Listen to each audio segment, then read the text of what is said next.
મારે ચોથો કમો છે. કેવું કહેવાય? રસિયો રૂપાળો રાવણેયો. કેવું બેન તમારે ઘેર છે કે તમાર?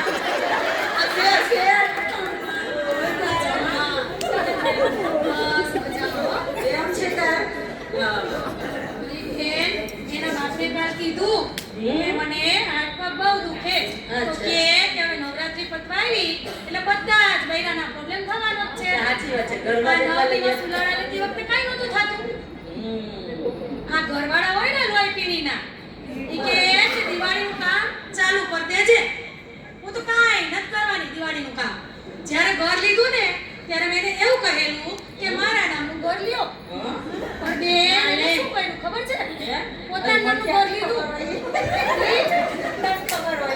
પોતાના નામનું ઘર લીધું અને જેના નામનું ઘર હોય એ સફાઈ કરાવી.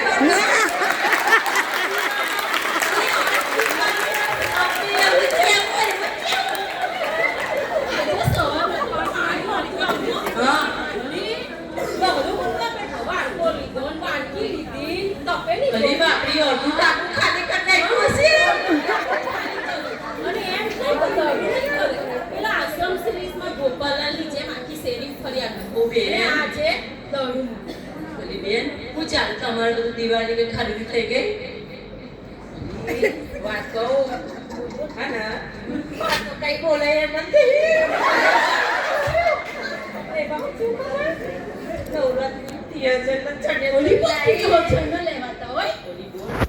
દુકાનમાં ગઈ અને આલો એલું ગમ્યું હેલું ગમ્યું હેલું ગમ્યું મેડમ થઈ લીધું. હવે જો કહું કે બાપમાં નવા કપડા જોઈએ હું કહેશે ખબર? બધાને ઘેર ચણિયા ચોળી પહેરીને ફરતી થાજે.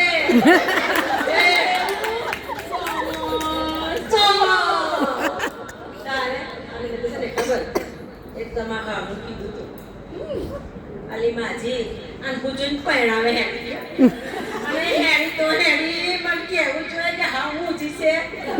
અરે હાઉ હું ઘેરી ના છે મારા ઘરવાળો બોલ આવ કંટાળો લે દે કા ભટકારો બે ત્યારે હું મને તો બીક લાગે છે. લાગે તો છે ને મને ટીંગાડી ફટાકડા પડશે. બેન બીક લાગે ને હવે જોવે ને બધું થાય. હા બેન તો મેં જોવા દેવ. આ તો સારું છે કે પેલો શ્રવણ મરી ગયો. ની તો મારે તો કોમ્પિટિશન થાત કે શ્રવણ વધારે સારો કે મારો ઘરવાળો વધારે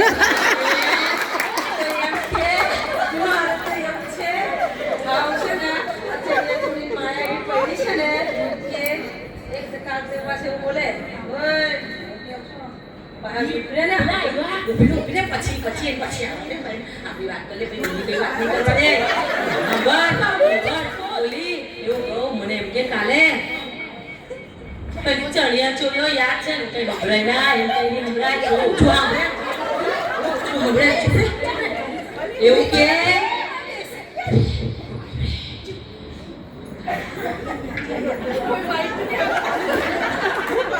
છોકરીઓ હે આની ખોટતી લાગે છે. મારી બહુ ગઈ શાક લેવા. શું શાક લેવા જાય? પાણીપુરી ઝાપટવા ગઈ હશે. ખાલી લાવશે 250 ગ્રામ શાક અને તે શું પાછું રીંગણા અને 100 રૂપિયાની પાણીપુરી ઝાપટશે. અને મન તો છે ને ભવિષ્યનો ચિંતા દેખાઈ ગયો છે કે ભવિષ્યમાં દીકરો છે ને જીઆઈડીસી બેસીને વાટકો બે લઈ બેસી જશે. અને દિવાળીનું કામ તમે ચાલુ કરી અમારે તો દિવાળીનું કામ કરવા પહેલે છે ને 10 ઘર એડવર્ટાઇઝ કરશે અને પછી કરશે દિવાળીનું કામ. અને આજે એવું થોડું છે દિવાળીનું કામ કરવાનું હોય ને એટલે મોબાઈલમાં નંબર ગુમાવશે. કાચ સાફ કરવા આવી જશે, જેવું બાથરૂમ સાફ કરવા આવી જશે. તે દીકરોએ ખિસ્સામાંથી ગાંધીજી આપે તારે ને કાઢ્યું હે તો આ બધા કામ થાય છે ને. અને પછી આજે જેન ભાઈનો ફોન આવ્યો હતો તે કે મમ્મી પપ્પાને કહે છે કે ના અવાય દિવાળીનું કામ કર્યું છે તે કઈ એ ઘડે હે છોકરાને બોલાવ્યો અને પાછી રાતે પછી કે બહુ કેળો દુખે, બહુ કેળો દુખે. મેં તો કીધું કે મોબાઈલની અંદર છે ને મેં એક અત્યારે એપ જોઈતી કે ભાઈ છે ને એક ગાંધીનગરની પાસે કોક ટચાકા ફોડાવે છે કેળમાં. તે જા કે ને 5-6 ટચાકા ફોડાય બેટી ના જાય, બહુ છોડી ના જાય બિલકુલ. હે મનીષા, હા? આ તો બધી હોશિયાર તમારા જેવી થોડી કોઈ. વાહ, અમે તો બહુ ડોબા માજી. અમે તો હા, અમને તો આ બધી મમત ન પડે. આવું કીધું ને ત્યારે ઓહ, વાહ. તાતી યાદ આવી જો. હા. અરે તારી બાજુ કોઈ છોકરી વેવાય છે. ઓહ, વાહ. અરે વેવાય ને હા. એ તો હાવ લગર વગર તમને જોવાની એ ના ગમે. અને પછી અત્યારે જોઉં ને હા. તો અત્યારે એટલી ટીપ ટોપ થઈને ઓહ. સ્કૂટી ઉપર જાય છે. ક્યાં જાય ખબર છે તને? તાર બાજુમાં તાર પડોશી. અરે, એ તો લાઈન સ્કૂલમાં જ ભણાવવા જાય એટલે આમ update થઈ ગઈ. શું વાત બોલે છે? તારે હે? એ જેવી તેવી સ્કૂલ થોડી છે, આમ નામ છે નામ. શું વાત બોલે? અરે હમણાં દિવાળીમાં તો એવી સજાવી છે રાતે જો તો દુલ્હન જેવી લાગે.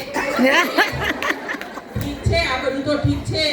શિક્ષણ કેવું આપે છે એ અરે, કે? શિક્ષણ તો એક નંબર. મને આવ્યો ત્યાં જ ભણીને મોટો થયો. બોલો. શું વાત બોલે? હા, તારે એ મારું નાનકોય ત્યાં જ ભણે ને તો એ ગુજરાતી મીડિયમમાં ભણે ને પણ ઇંગ્લિશ તો પટાડ બોલે. પછી એક કામ કરું ને હા. હું મારા મમ્મીને એવું કહું હા. કે છે ને આપણે લાલિયાને ત્યાં જ તું ભણવા. એ મૂકો તમે તમારા બે ચાર બીજા લેતા જ આવજો. અમે ત્યાં ગામડાના માણસ હા. એટલે અમને બધું છે ને ઇંગ્લિશ રીતે ટટર ફાવે નહીં. એટલે હું એવું ઈચ્છું કે ભાઈ એને ગુજરાતી મીડિયમમાં જ સારી રીતે અરે ના ના માજી, અમાર સાહેબ છે ને, અમાર જસુ સાહેબ, એ આવતા વર્ષે તો ઇંગ્લિશ સ્પોકન ચલાવવાના જ કઈ.